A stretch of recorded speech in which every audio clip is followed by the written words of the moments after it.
अभिवादन सत्कार करिए एम्स के सोशल मीडिया का। आपने देखा कि एक बीमारी एमपॉक्स के नाम की, जो भारत में कहीं थोड़ा सा एक इशारा मिला है, देश के अलग अलग हिस्सों में तो ना के बराबर, पर विश्व में बहुत जगह है। एम्स आपको जहाँ जहाँ इलाज करता है, इन बीमारियों के बारे आपको अवगत कराता है। और 4 विभागों ने मिलकर एम्स के इस कन्वेंशन हॉल में इसके बारे में अपनी जानकारी दी। उन्हें में डॉक्टर प्रदीप भोबटे हैं। डॉक्टर साहब, आपने बहुत कुछ नॉलेज दी यहाँ पर इस एमपॉक्स के लिए। दर्शक जानना चाहेंगे वो नॉलेज आपने एमपॉक्स के बारे में क्या दी। फर्स्ट ऑफ ऑल नमस्कार जी, मैं डॉक्टर प्रतीक कम्युनिटी मेडिसिन विभाग से बिलोंग करती हूँ। तो हमारा मेन फोकस है प्रिवेंटिव एस्पेक्ट जो है डिजीज़ेस का। तो एमपॉक्स के अंदर सबसे ज़रूरी जो हमें पता होना चाहिए कि ये कैसे फैलता है और फिर उस हिसाब से उसको कैसे हम प्रिवेंट कर सकते हैं।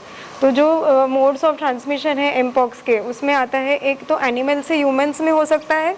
अगर हम एनिमल्स में जैसे कि माइस हो गया या रैट हो गया, उसके अगर इन्फेक्टेड है वो, तो उनके अगर रैश के कांटेक्ट में हम आ गए, उससे फैल सकता है। और ह्यूमन टू ह्यूमन ट्रांसमिशन जो है, जो कि मेन मोड ऑफ ट्रांसमिशन है एमपॉक्स का, वो हो सकता है जो कि अगर हम केस के इन्फेक्टिव लीजन, स्किन के जो लीजन्स होते हैं उसके कांटेक्ट में अगर हम आते हैं, तो रेस्पिरेटरी पार्टिकुलेट इससे भी ये ट्रांसमिट होता है एमपॉक्स। और दूसरा है जो कंटामिनेटेड आर्टिकल्स है, सॉइल्ड बेडिंग हो गया या कपड़े हो गए पेशेंट के, उसके अगर कांटेक्ट में आ गए समझो, उससे भी ये बीमारी जो है फैलती है। तो इसके लिए जो हम प्रिवेंटिव मेजर्स जो हम ले सकते हैं, उसका ये है कि घर पे अगर कोई एमपॉक्स से बीमार हो तो उसको एक आइसोलेशन में रखना चाहिए घर पे, जिसको कि एक डेडिकेटेड बाथरूम भी हो। और उस पेशेंट का और जो बाकी लोग हैं घर के अंदर जो परिवार के सदस्य हैं, उनका कांटेक्ट उससे जितना कम हो सके उतना कम रहे। और जो उसके कपड़े हैं या फिर जो बेडिंग मटेरियल है, उसको भी सेपरेटली उसको वॉश और स्टरलाइज किया जाए घर के लेवल पे, सो दैट आपस में फैमिली मेम्बर्स में भी ये बीमारी ना बढ़े। डॉक्टर प्रदीप, एक चीज़ है कि हमारे बहुत से पूरे भारत के, उसमें जम्मू कश्मीर भी शामिल है, कुछ टूरिज्म के लिए जाते हैं या यहाँ से कुछ देशों में चले गए और वहाँ पर कुछ लोग जाके सेक्स वर्कर से भी संबंध कर लेते हैं, वो वापस आ जाते हैं। एयरपोर्ट पे कोई चेकिंग होती नहीं है। अगर ऐसे में कोई इन्फेक्टेड आ जाता है, उसकी पहचान कैसे होती है? और एम्स बहुत जो नॉलेज देके सबको बता रहा है, वो एम्स और क्या करेगा? और उनके लिए जो बाहर से आते हैं, चाहे थोड़े शॉर्ट टाइम के लिए आते हैं, उनके घर वालों को क्या क्या प्रिकॉशन करना चाहिए, या उसको जो बाहर विदेश से जस्ट एक सैलानी बन के, पर्यटक बन कर थोड़ी देर बाद गया और वापस आ गया?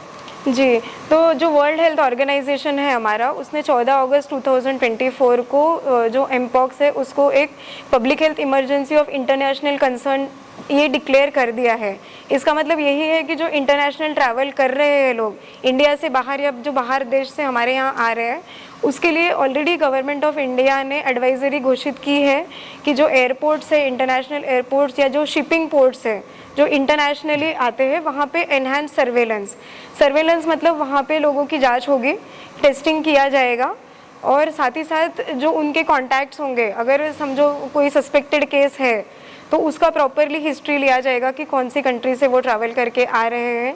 और अगर हमें लगा कि ये जो अफेक्टेड कंट्रीज़ है उधर से आ रहे हैं, तो उनको आइसोलेशन में रखा जाएगा for a period of 21 days. और साथ ही साथ उनके कॉन्टैक्ट्स ट्रेस करके उनको भी क्वारंटाइन ऑफ 21 डेज़ में रखा जाएगा।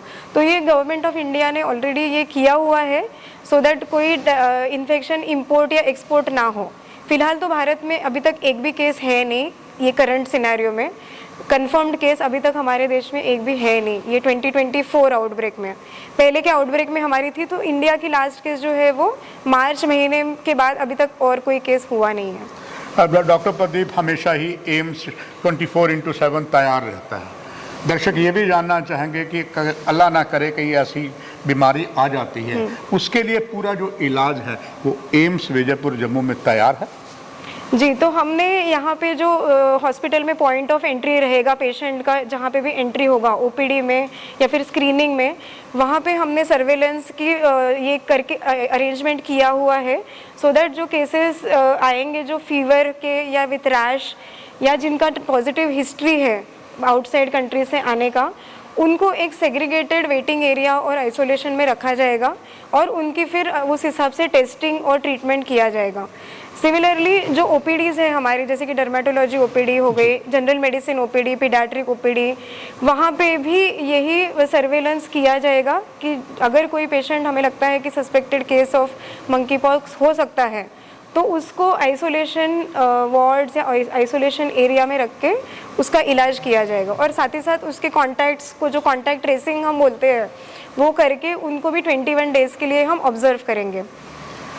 डॉक्टर, कोशिश होगी कि एम पॉक्स हमारे इधर आए नहीं, फिर भी आखिर में आपका एक संदेश एम्स के माध्यम से सभी दर्शकों के लिए। जी, तो मैं यही कहना चाहूँगी कि जो एमपॉक्स की बीमारी है वो लोग इसे छुपाएं, मतलब किसी को भी अगर फीवर या रैश ऐसी कोई कंप्लेंट्स आती है तो इसको छुपाए ना रखें, जल्द से जल्द मेडिकल इंस्टीट्यूट में या मेडिकल प्रैक्टिशनर को आके दिखाएं और उसका इलाज कराएं ताकि ये और आपके फैमिली मेम्बर्स में या दूसरे लोगों में फैले ना।